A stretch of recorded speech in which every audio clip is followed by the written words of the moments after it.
Hey there! Today we're going to review epistasis in a short summary. Chromosomes, which contain DNA coding for certain characteristics or phenotypes, such as color in flowers, are made possible by genotypes, or sets of alleles. These alleles are located at loci, or specific places on chromosomes.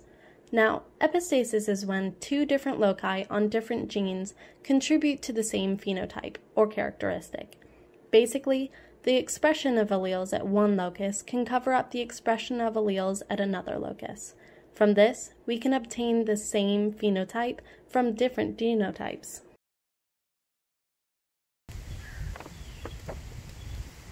In duplicate recessive epistasis, the same phenotype is produced when both loci present homozygous recessive genotypes, and a different phenotype is produced when there is at least one dominant allele on both loci.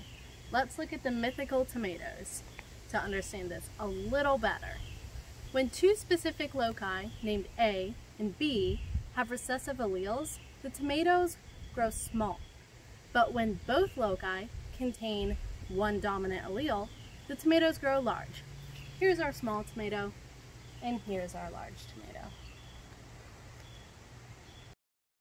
Let's say plant 1 has a genotype of big A, big B, little b, and plant 2 has the same genotype.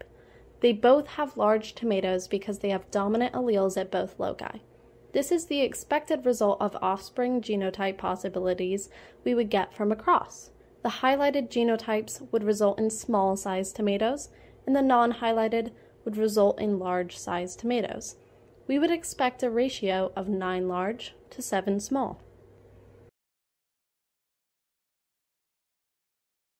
Now, let's say that plant 1 is actually big A, big B, and plant 2 is little a, big B, little b. Plant 1 has large tomatoes because of the dominant alleles at both loci, and plant 2 has small tomatoes because of only one dominant allele at the B locus. Here's our cross along with a simplified cross. Our ratio is now 8 large to 8 small, simplified to 1 large to 1 small. So we would get half and half for our phenotypic ratio. Thanks for watching, and that's epistasis.